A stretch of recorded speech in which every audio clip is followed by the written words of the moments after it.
Hey guys, it's bringing you another video. Now, welcome to another Q&A, and the Q&A will begin, but I just thought I'd begin it with something a bit different, something a bit fun, I guess.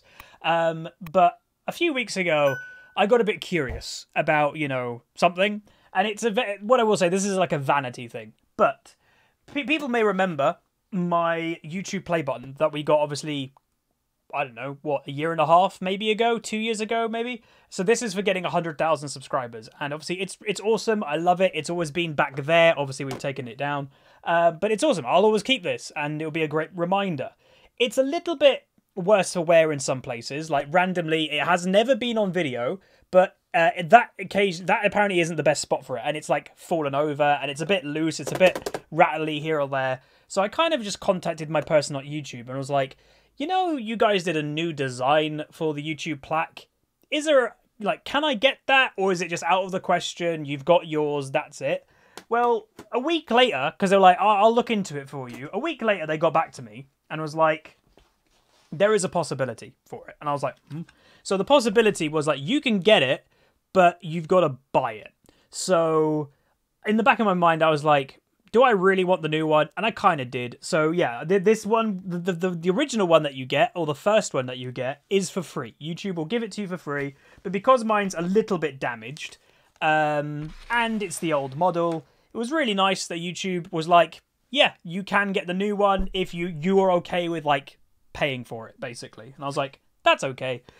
So we're doing an unboxing, and it's the same that we used to have. We've got a letter from the CEO, and obviously we did this a while ago. It's a really nice thick paper, but there's a letter from the CEO. I'm presuming it's not individually signed by the CEO of YouTube, Susan, Jesus Christ, Wojcicki, whatever.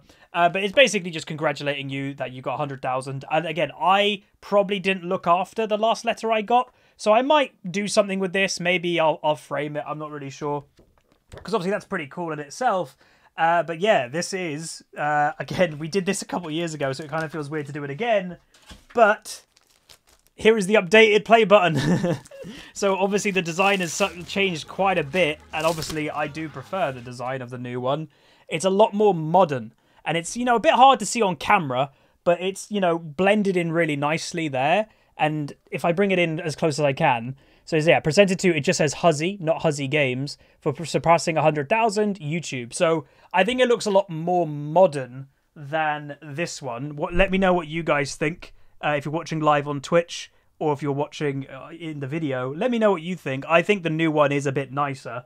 It's just more modern, right? I'm still going to obviously keep this one. This is my original, but this one will probably just be more prominent. So when I am house hunting, looking to move out in the new setup eventually, this one will be the one that's probably in the background from now on. If I'm honest, I'll probably keep this one in the office. Maybe I'll keep this one on the fireplace in the living room. I don't know, maybe. But yeah, it's also kind of cool that this is a mirror. So I've now got a mirror to check my hair's okay and stuff. But yeah, it's legit a mirror. But yeah, I like it. It's a lot lighter, and it's a lot less likely to break, by the way.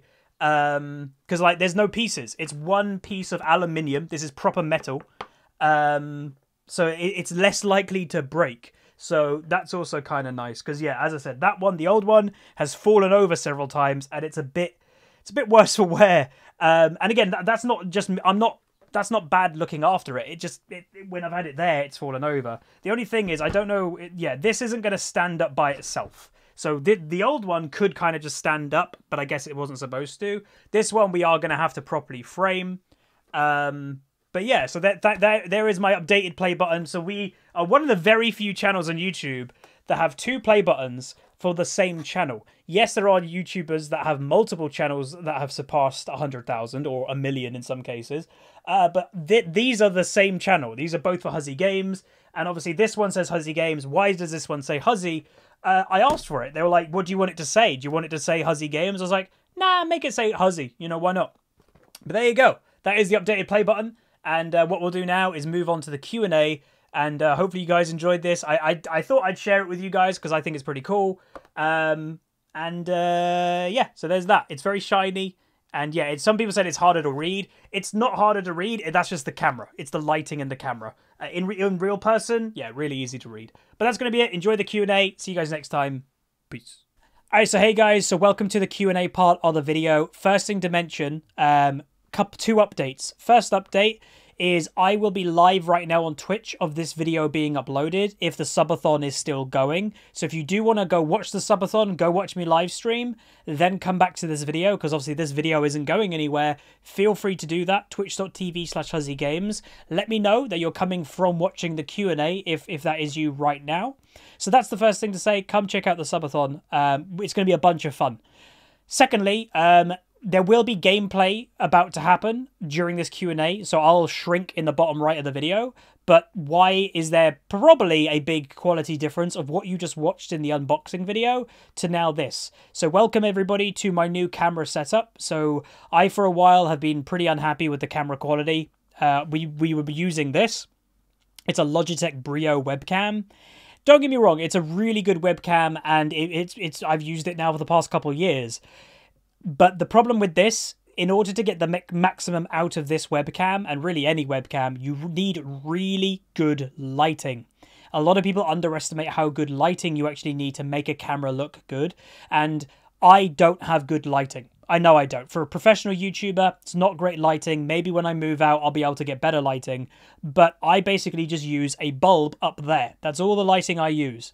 And I kind of have been thinking, if I got a proper camera that's not a webcam, maybe it'll deal with the low light conditions better. And already, I think it has. So yes, I have upgraded my camera. We ended up going for, and again, if you're interested in this stuff, cool. But we ended up going for this. So not sponsored, I bought it myself. But it's a Sony RX100 Mark IV. It's a £1,000 camera. I got it a bit on sale. And basically, again, none of this is sponsored, but using a piece of hardware called a Elgato Cam Link, you can turn certain cameras into webcams. It basically tricks the camera, and basically it requires it to have an option to be powered by USB constantly, so it won't just like turn off. So right now the camera is plugged into my monitor's output, my monitor's USB output. So it's got a constant power source. Then it has to have certain options, like it won't just, again, turn off after half an hour. It has to be continuous shooting. And it has to have a couple other options here or there. Again, if you are looking to do this yourself, you're a streamer, YouTuber, and you are wanting to get like a legitimate camera instead of a webcam because you can see the quality difference is kind of crazy, Elgato on their website has a list of cameras that are supported. I did take a small risk that, you know, all these cameras of Sony, all of them say they're approved. The one that wasn't tested by Elgato themselves was the one that I bought, the Mark IV. But I was like, okay, the Mark 1, 2, 3, 5, and 6 all work, and they've been tested by Elgato. Surely the Mark IV works as well, and yes, it does. So, yeah, pretty cool. Hopefully you guys are happy about that. Again, I like reinvesting into the channel. I do have maybe a couple of settings to adjust. Again, this is literally, I've plugged it in and turned on record and just was like, I'm going to record the Q&A and see how it goes. And yeah, I've probably got a couple more settings to adjust here or there. But overall, I'm pretty happy with that, like, straight away. Again, this camera will get better with better lighting. So yeah, I'm already pretty damn happy and with like my investment into a good camera. The only thing that I will say, it's currently mounted to a sticky GoPro mount basically on top of my monitor. I'm just hoping that GoPro mount sticks and stays, because all I need is like, I sleep over here obviously, all I need at 4 AM in the morning is a loud bang and my camera has just gone whoop and like fallen off the monitor. That wouldn't be good, but usually GoPro sticky mounts are very sticky. Like they're supposed to stick during like crazy kayaking and skateboarding down a mountain, so it should be fine just to stay still, I would hope. But anyway, there's that. Hopefully you guys you know, appreciate that as a YouTuber. It is expensive to sometimes reinvest into your equipment, but you do need to do it. You know, my PC is thousands, my monitors and everything adds up. It's a lot of money, but I do it because it makes the quality hopefully better. It's like a subtle thing that, like, when you're watching someone's YouTube videos, if someone has a garbage quality microphone or video, you might not think about it, but subconsciously you may not tune into that person again. So improving quality to me is something that I always try to do, and we've done it now with camera. So let's begin the Q&A. First one is, which of the new junglers am I most interested in? Gnar, definitely, Darius a little bit, and probably Talon. Those three I'd say I'm the most interested in.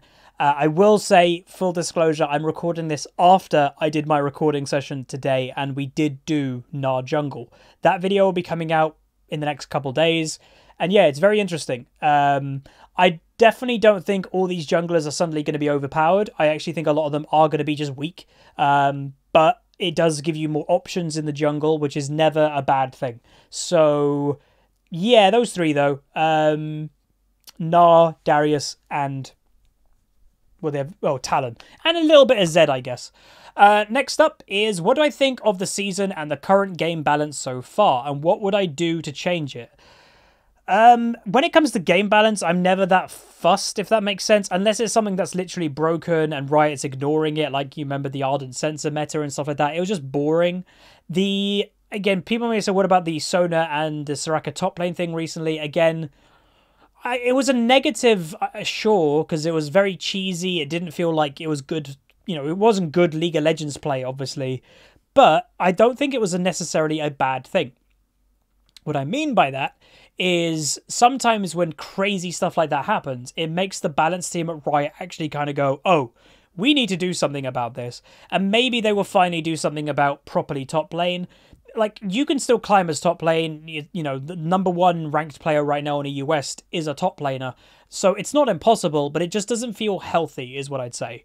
Honestly, I think the best playstyle for top lane now, and, you know, people will be surprised that I'm saying this, it's probably split pushing. Like, probably. Play something like Jax, Tryndamere. Yes, I even said Tryndamere. And just win your lane and just constantly split push. That's really hard to deal with. It's probably the best way.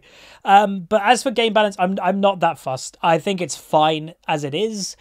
Season 10 is definitely a kind of already a bit of a meh season, but it's not really because of the game balance. It's because of the other factors that generally Riot are ignoring. Community, toxicity, inting, feeding, that type of thing Riot need to do stuff about, and they are generally, I would say, ignoring it, but hopefully they don't moving forward. Next up is, let's see, what is my favorite drink on my diet? And they say, besides my regular coffee. Well, I'll explain the coffee just in case people don't know it. So my favorite drink is actually what I had in here earlier today. Not sponsored. You can sponsor me if you want, Costa, though. I will accept that. My favorite is that. It is a caramel latte, but with a difference. So a normal caramel latte in a large, obviously, is over 300 calories normally. I get a sugar-free, skinny caramel latte. Sometimes over ice, usually I get it warm like that, and that makes it 17 calories. So it's 17 calories versus over 300, but that is my favorite drink. It's really tasty. I'd honestly say, even if I wasn't now on the diet, I would probably still have the skinny sugar-free version. It actually tastes better than the other one. The other one is overly sweet, too much caramel sugariness. The sugar-free version, you actually get more of the coffee and then a hint of caramel. It's actually a bit better in my opinion. But that is my favorite drink. And then other than that, it's this. So again, if you want to sponsor me, Pepsi, feel free. Pepsi Max. Hang on. Definitely my favorite drink for like a soft drink during the diet. Again, I've now lost basically, in essence, 50 pounds since September the 12th. And I've drank that the whole way. You know, there are people that they always tell you how to lose weight or whatever. I've done it my way. It's gone incredibly well. And I've drunk Pepsi Max the whole time losing weight. So, yeah, like, the one thing I will say is do what makes you happy. And when you're doing a diet, you are still a human. So, like, for me, I knew it was going to be incredibly difficult to give up certain things. And one of them was drinks. Red Bull, Pepsi Max. So what I did, I compromised. I now have only sugar-free Red Bull. I only have Pepsi Max, the sugar-free versions. And I still know they're not the healthiest thing for you, but they are, in my opinion, again, not scientific or anything, but they're healthier than the sugar alternative. And obviously that has shown with my weight loss. Again, as an update, I guess, finally, to that, I am pretty much at the weight that I think I now will be. I don't really think I have much more weight to lose, if any. I weigh basically 166 pounds. Feel free to Google that yourself. I don't know the conversions. But in British, I now weigh under 12 stone. I see 11 stone on the scale nowadays. So I don't really have much more to lose, if any. I still have a bit of fat, you know, let's be honest. We all do. But that will slowly go now. Like my trainer said, you'll probably stay about the same weight. But now we're training and then slowly changing the diet again. You'll probably just start, your body will just start morphing into being more fit. Rather than losing or gaining weight, you're probably just going to get, your chest will get bigger and more muscular, your stomach and waist will go smaller, and then that's just going to happen over the next few months. The actual weight loss, though, is pretty much done. So I'm very happy. And what I will say is, yeah, just do what makes you happy. Again, it's something that YouTubers don't mention a lot, but we get emailed a lot. And, you know, I've had emails, you know, from everything. You know, religious people trying to recruit me, vegan people trying to recruit me. You can tell how both of those have probably gone. But even recently with the weight loss, I've had people literally, I've probably had about 4 emails over the last few months of people going, hey, you're trying to lose weight, but I see you drinking these all the time. That's not going to work, blah, blah, blah. It's like, firstly, my business email is not for private emails. They get basically ignored straight away, and then blocked. But it's obviously okay. It's worked. I've lost 50 pounds in 5 months. I've gone from 36% body fat to 18% body fat. It's okay. We're human. You know, that's the thing. I, in my own head, was like, right, I'm going to have 6 months of hell, not really eating that much, not really eating fun food. I've basically did all the weight loss in 5. And I'm not stopping the diet. I'm going to do the diet for the whole 6 months that I planned. And obviously, when the diet's officially done, I'm not going crazy. I'm not bouncing back. I'm never going to get big again. I probably will stay on 1 meal a day. I don't really see the point, you know, otherwise. I might, on gym days, have a snack after the gym. So like a pure protein snack after the gym for muscle gain. But other than that, probably will just stick to 1 meal a day. I'm comfortable having 1 meal a day.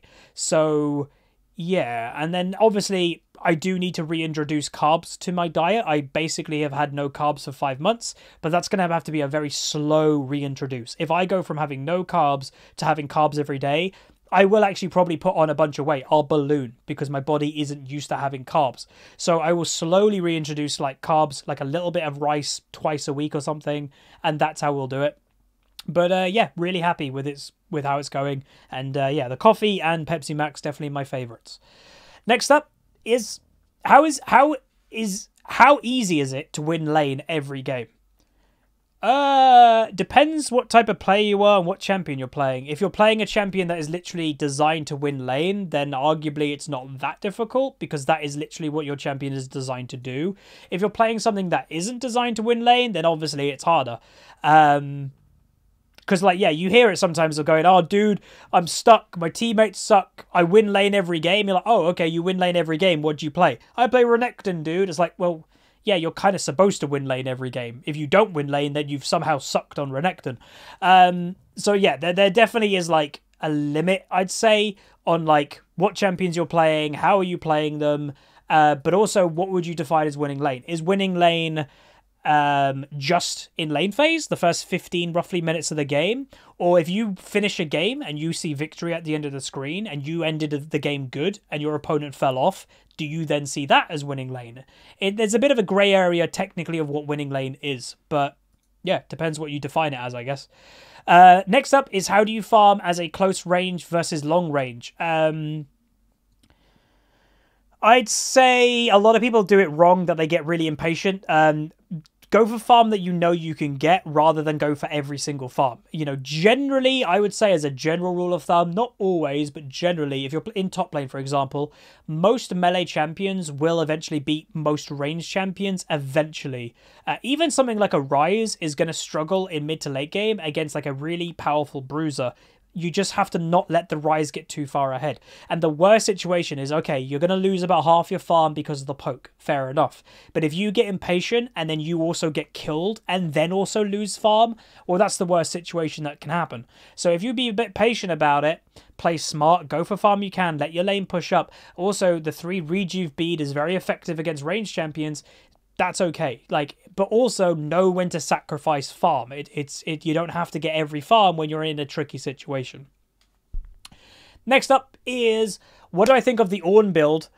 So this is actually something that we did an Ornn game the other day, and I did not know about this build. So I replied to a guy in the comments that mentioned it. I was like, that doesn't sound good. I have since done a bit of research, and yes, it's overpowered. It's an Ornn build that you're building double Sunfire cloak, cape, whatever the hell, and Ninja Tabi. So obviously this is good against AD champions specifically, but in essence, why would you build double Sunfire on Ornn?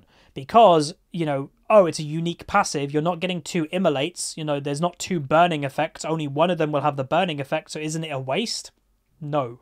Because when Ornn upgrades one Sunfire, the other one upgrades as well. So then you have 2 Sunfire or Molten Capes, I think they're called, when he upgrades them. And suddenly you've got basically over 400 armor and like 2,000 health or something like that at 15 minutes in the game. So it's absolutely insane. Like, against the full AD team comp, you basically make an Ornn unkillable at 15 minutes. So yes, it's overpowered. I see that changing quite fast. Again, we you know, Riot doesn't want broken things in the game. I see that getting changed, that you can't buy 2 Sunfires or something. You know, I see that being hotfixed pretty quick. Next up is, what is my favorite TV show? My favorite TV show, I'm going to answer this, I guess, what is my favorite TV show of all time? Might be controversial to some people, but probably is still Game of Thrones. Yes, I was a bit disappointed by the ending. I still enjoyed it. You know, I'm not someone that's going to be like, I ruined my life. Let's be honest, if that's you, you need to do things more. Like, it was fine. It could have been a lot better, though, I do grant you. But the first 6 seasons to me were like the best TV of all time. Hell, even probably better than most films that I've ever watched. I'm not going to let the last season ruin that for me. I'm still a massive fan of it. I'm still someone that's probably going to rewatch the season, like all of Game of Thrones, probably rewatch it once a year or once every 2 years. I am still a massive fan, and yeah, like I enjoyed it more than any other show. Like, that's what else can I say? Like, when I was in university and I had a 9 a.m. lecture on a Monday morning, Game of Thrones, us in the UK, came out at 2 a.m. on Monday. I was up watching Game of Thrones at 2 a.m. on Monday and then had a lecture at 9 a.m. that I had to wake up probably about 7 a.m., leave the house at 8 a.m. to get to the lecture by 9. So I had like 4 hours sleep on Game of Thrones nights, but I did it because I was such a massive fan. And I never wanted the option of like, right, I'm going into university. If someone did stay up, I could overhear something if they're talking about it. I had to watch it straight away. So, yeah, Game of Thrones, for sure. Next up is, how do you decide when to ward? It's a combination between 2 things. 1, logic. 2, like, gut feeling.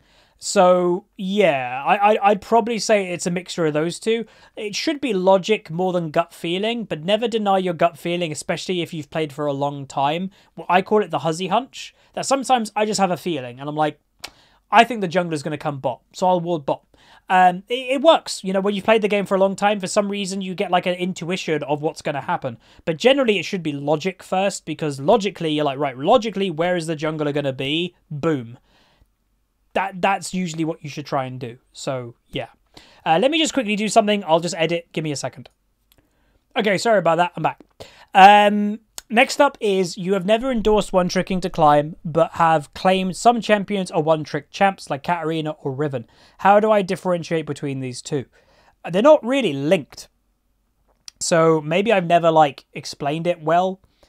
But I think those are one-trick champs, but I don't recommend one-tricking. Therefore, I don't recommend playing those champs. In essence, that's it. But yeah, if you are somebody that wants to play Katarina, I do think the only way that you should really play Katarina is one-tricking. But then I also don't recommend one-tricking. So in essence, I don't recommend to play Katarina. That's just what I would think. But yeah. Next up is, what is my biggest / most played champion every season that I've played ranked? Ooh. Good question. I'm going to look it up while we do it. Let's have a look, shall we? Can I find my profile? That's not mine. There's another guy on, like, Korea that has the name Huzzy now, and OP.GG naturally goes to him, not me. It's a little bit annoying.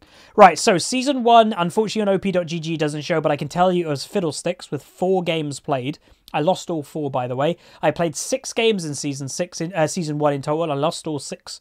Season 2, again, doesn't show in OP.gg, but I can tell you it was either Graves or Severe. I was an AD carry player back then, and yes, that was when Graves was an AD carry.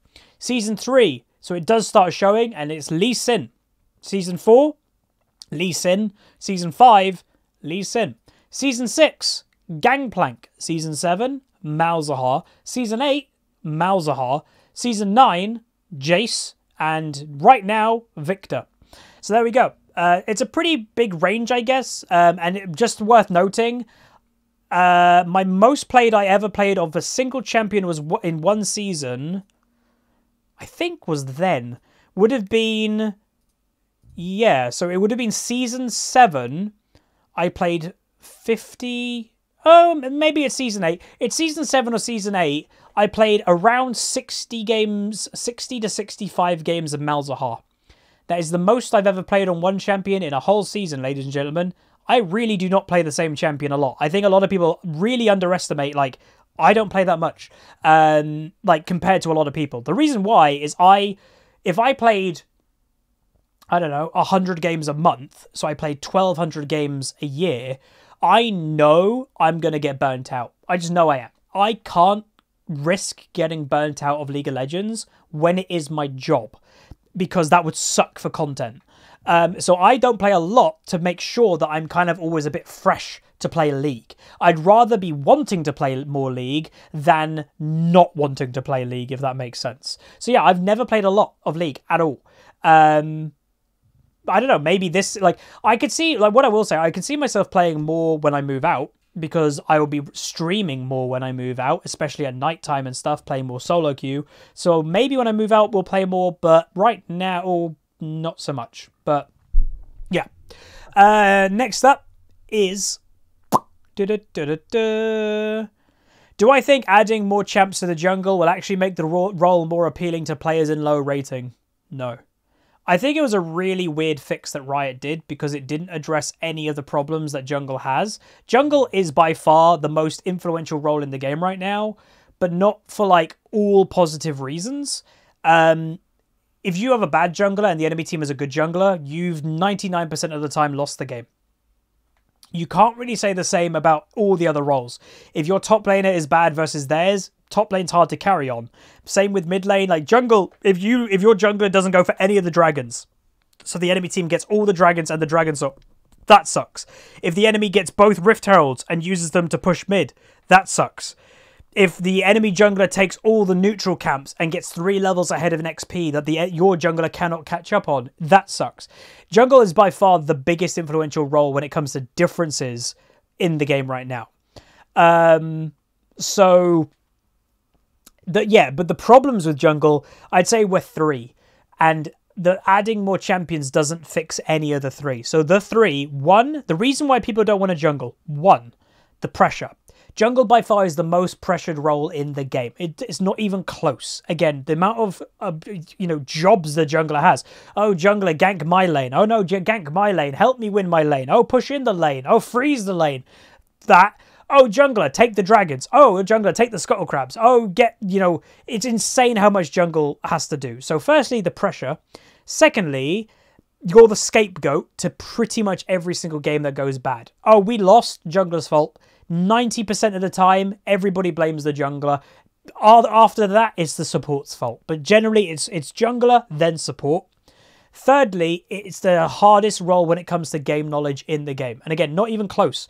A jungler has to know about every champion in the game more than anybody else. Why? Because if you're a top lane player, generally the most detailed champions you need to know about are other top laners, because that's who you're fighting constantly. And yeah, you need obviously general knowledge against everybody, but the most you need to know is all about top lane. Mid, same for mid. Bot lane, same for bot. But bot lane, obviously, you need to know about AD carry and support. A jungler has to know about the opposition junglers, but because your job is visiting every single lane, you have to know about every single one of those champions, their strengths, their power spikes. Can they kill me right now? Can I kill them right now? How squishy are they? So jungler has to know all of that at every stage of the game. And obviously, we said earlier about pressure, smiting, the smite war, obviously, as well. So those are the problems with the jungle. What does introducing Darius do to that? Nothing. What does introduce Diana or Gnar or Zed? Nothing. It doesn't actually address any of those problems. So yeah, that in essence just shows it won't fix the actual problem. Maybe more people will jungle because, again, the reason why they did it, apparently, is because the games are in lower rating specifically. A lot of games are getting autofill junglers that have no idea what they're doing, but because no one is queuing up as jungle. Very few people. So they're having to autofill people to jungle. So here they were trying to get popular low rating champions, give them jungle abilities, so maybe people will be more willing to go into the jungle. That's why. But yeah, it's not going to fix the problem. Next up is favorite esports team and why. Am I interested in pro play at all? Favorite esport team right now is probably Team Liquid, mainly just because of Doublelift. I'm an old school person. I've not really cared for any new players for a while because I just haven't got a connection to them.